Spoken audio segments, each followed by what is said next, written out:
As I said, it's August 27th. And again, I ask, do you know who your president is?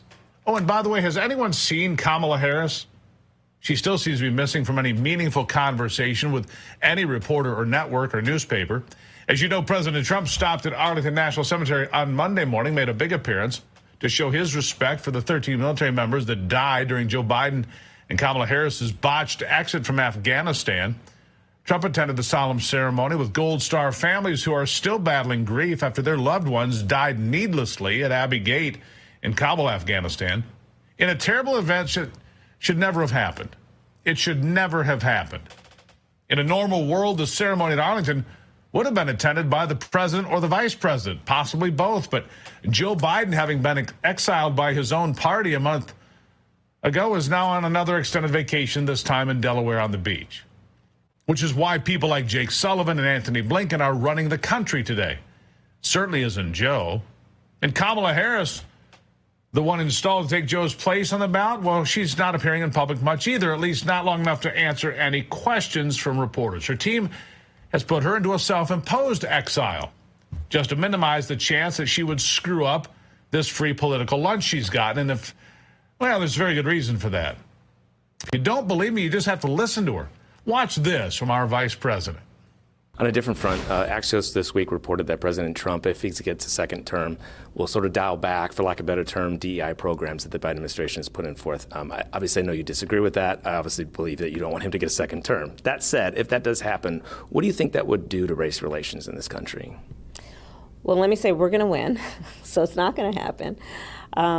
But I think that, listen, today is actually, I believe, an anniversary in terms of Dr. King, right? And I was just in Selma, and we acknowledged the 59th anniversary of Bloody Sunday. I think it's really important that we as Americans always embrace our history, the parts that we're proud of and the parts that we're not proud of, but that we can't forget. And we should all agree that we should teach history. We should learn history if we're to ever have an accurate idea of where we want to go and where we don't want to go in the future. And that means also acknowledging the importance of diversity. It means acknowledging the importance of the fact that everyone should have equal opportunity to compete and equity. And then, of course, inclusion, that, hey, let's look around the room and see who's not here, and did we leave the door open? Yeah, the door is open and your brain escaped. Seriously, what did she say there? She prattled on for a minute and a half. Was anything said? So is the world of the Biden-Harris administration, where not one person was ever held accountable for the mass affairs of Afghanistan or anything else. When you hear answers like that, just pure drivel. Not anywhere have they been held accountable. Not at home, not abroad. They can't even admit when they said outrageous things themselves. Leading up to that massacre at Abbey Gate, for example, these people even bragged about their role in the Afghanistan debacle, like this from Kamala Harris. You just made a really big decision. Afghanistan. Yes. Were you the last person in the room? Yes. And you feel comfortable? I do. And I'm going to add to that. This is a president who has an extraordinary amount of courage. Extraordinary amount of courage. So remember that the next time the media tries to tie Afghanistan withdrawal to Donald Trump. That failure showed incredible American weakness on the world stage and ultimately led us to the wars in Ukraine and the spreading regional violence in the Middle East. Make no mistake, that's where it began. You see, American weakness on the world stage leads to a dangerous world where our enemies are emboldened to take their chances and try things they never would have done if Donald Trump was still in office. From the solemn ceremony in Virginia, President Trump headed west to Detroit to address the National Guard Association conference, where he was warmly welcomed by those who served this country with distinction. And President Trump says it's time to honor those who serve. Here's what he said he will do to benefit the veterans, those in the room, who've been getting a little bit shorted compared to what illegals get these days. Listen to this. When I take office, I will sign an executive order to stop every penny that Harris has been spending on the shelter and transport of illegal aliens, and we will redirect that money to provide shelter and treatment for homeless American veterans.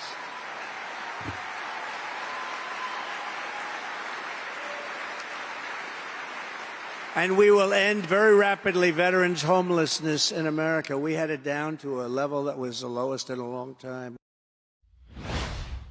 And fresh off the huge announcement, by the way, from Robert F. Kennedy Jr. on Friday that he was suspending his campaign, saying the Democrats are no longer a party he recognizes, and instead of being the party of peace, prosperity, and working people plus free speech, the Democrats are instead the party of war, big pharma, big tech, big government, big donors, censorship, and, of course, corruption. In fact, it may all come under the banner of corruption, and it extends to the party and throughout the compliant and dangerous corporate media complex that is nothing more than the PR wing of the Democrat Party today.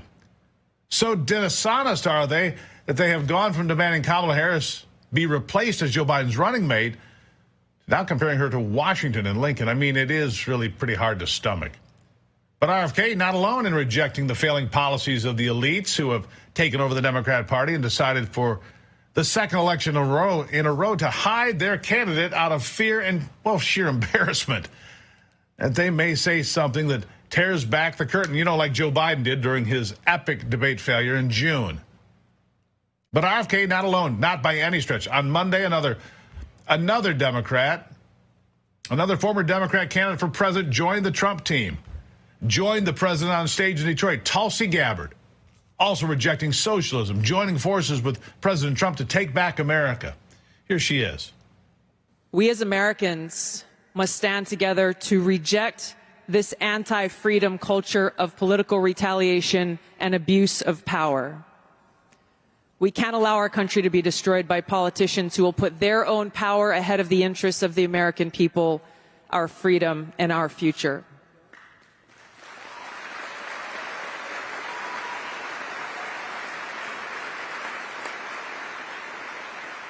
I am proud to stand here before you today, whether you're a Democrat, a Republican, or an independent. If you love our country, as I do, if you cherish peace and freedom as we do, I invite you to join me in doing all that we can to save our country and elect President Donald J. Trump and send him back to the White House to do the tough work of saving our country and serving the people. Thank you very much. Thank you very much, Mr. President.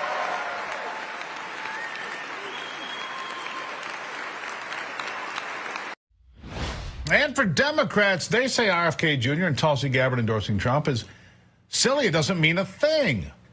Of course, that's not true, and you know it.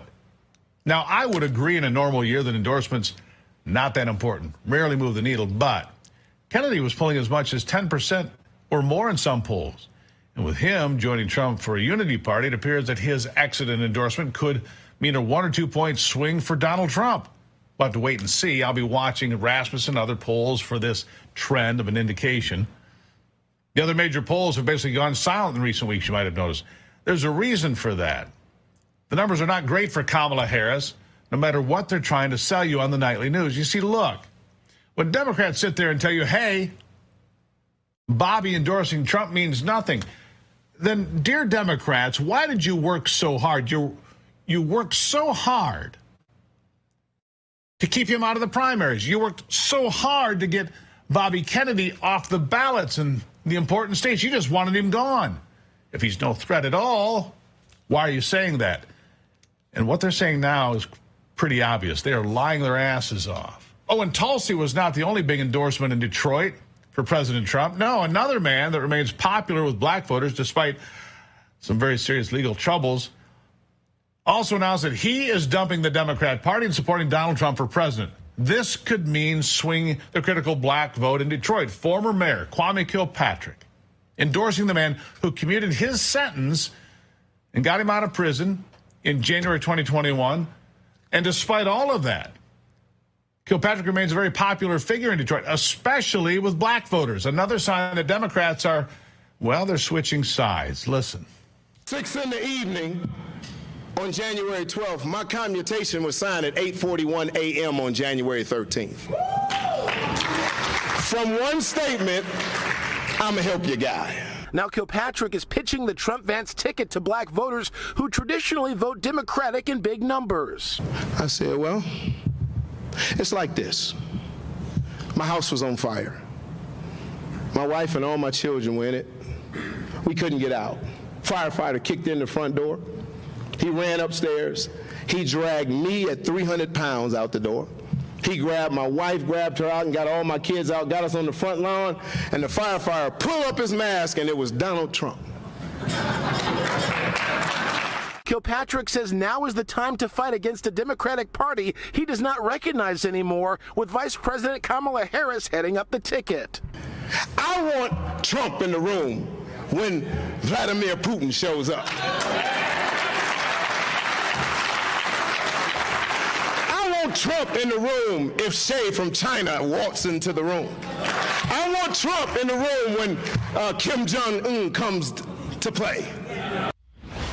Yeah, in fact, you can't get on social media without finding new Democrats every day that are saying, yeah, this is not the party I signed up for, or remember, this is not something I want to be part of anymore. And look, these are high-profile Democrats. Robert F. Kennedy Jr., Tulsi Gabbard, Kwame Kilpatrick. This is not Adam Kinzinger, all right? And here's yet another lifelong Democrat saying the Democrats are nothing like what they used to be. And Brett Weinstein says he's voting for Trump. He and his 1 million followers on Twitter hearing it all. Here he is. Let me just be perfectly clear about this.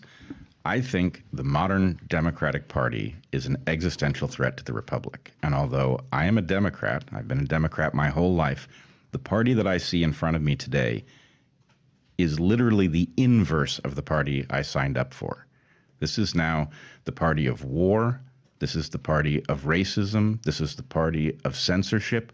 I don't recognize this party. There is no conceivable scenario in which I would vote for Kamala Harris.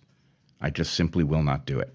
Am I open to voting for Trump? I am. I'm especially open to it if he is partnered with Bobby Kennedy, because what that tells me is that my values, which are a much closer match for Bobby's, are represented in that administration. And that's really what I want. I want a coalition to redefine American politics because, frankly, we have a long-standing problem with corruption, which has now turned into something else with the modern Democratic Party. But we need to rethink the way we govern ourselves so that corruption is not the dominant force. And a coalition is the way we're going to do that. Well, the Unity Party is here. And I'm sorry, I just can't trust the pollsters who tell us that none of this matters. None of these high-profile Democrats jumping ship and endorsing Donald Trump, none of it matters.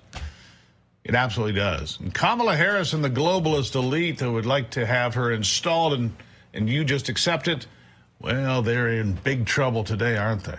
Yes, they are.